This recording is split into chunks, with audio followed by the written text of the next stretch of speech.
नमस्कार बंधुरा मल्लिका किचेने आज के ये मोचार खोसा निয়েছি এই খোসার একটি রেসিপি বানাবো। আপনারা কিন্তু শুরু থেকে শেষ পর্যন্ত আমার সঙ্গে থাকবেন।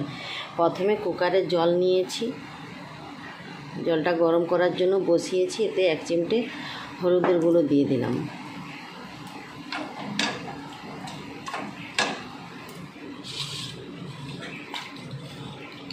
জলটা কিন্তু গরম হয়ে গেছে। এবারে মোচার খোসাগুলো দিয়ে দিচ্ছি। দিয়ে কিন্তু আমি একটা ঢাকনা চাপা দিয়ে দিচ্ছি।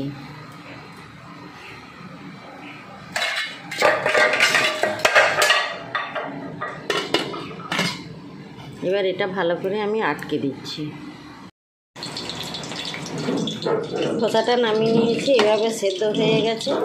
এবার 1 পিস মাছ ভাজা করে নিয়েছি, রুই মাছ, আর কড়াতে তেল দিয়ে দিয়েছি। তেলটা কিন্তু গরম হয়ে গেছে। তেলের উপরে 1 চিমটে সাদা জিরে দিয়ে দিলাম, আর দিয়ে দিচ্ছি 2টো শুকনো লঙ্কা।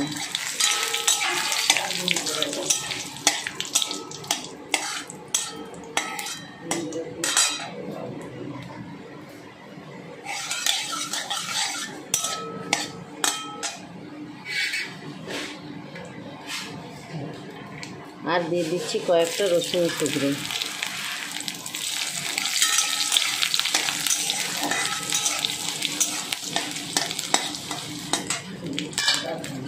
আর দিয়ে দিচ্ছি একটা পেঁয়াজ কুচানো।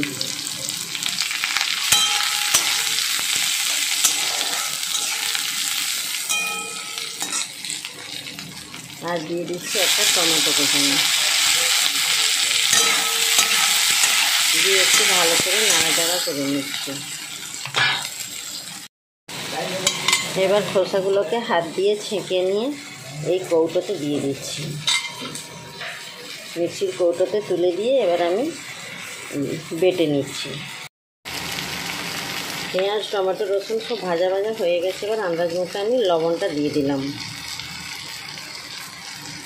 আর ভেজে রাখা মাছটা আমি কাঁটা সব ছাড়িয়ে নিয়েছি, মাছটাও দিয়ে দিলাম। এরপরে খোসা বাটাটা দিয়ে দিচ্ছি। এই কৌটোটা ভালো করে মুছে দিচ্ছি। তার আগে একটু খুন্তি দিয়ে ভালো করে নাড়াচাড়া করে নিচ্ছি।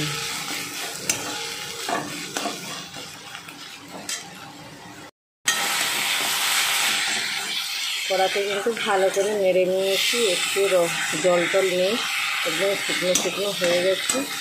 এবার আমি একটা পাত্রে নামিয়ে নিচ্ছি। এবারে উপর থেকে একটু কাঁচা সরিষার তেল দিয়ে দিলাম। দিয়ে কিন্তু এবার এই লঙ্কাগুলো দিয়েছিলাম, লঙ্কাগুলো কিন্তু মুলে নিচ্ছি। লঙ্কা আর এই যে রসুন, এগুলো সব হাতের সাহায্যে মুলে আমি ভালো করে মেখে নিচ্ছি। মোচার খোসা না ফেলিয়ে কিন্তু এভাবে একবার বানিয়ে খাবেন। খাওয়ার পরে তবেই ভাববেন যে এই খাওয়াটার মজা কীরকম। গরম গরম ভাতের সঙ্গে শুধু এই মোচার খোসা দিয়েই কিন্তু ভাত খাওয়া হয়ে যাবে। আপনারা বাড়িতে অবশ্যই একবার হলেও বানিয়ে খাবেন। আর যদি ভালো না লেগে থাকে অবশ্যই কমেন্ট করে জানাবেন।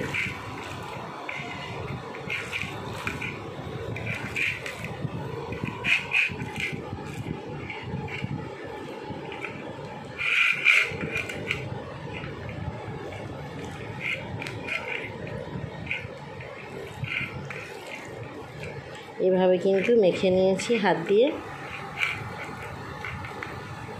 এবার আমি খোসার ভর্তাটা পরিবেশন করছি। তাহলে আজকের মতো টাটা।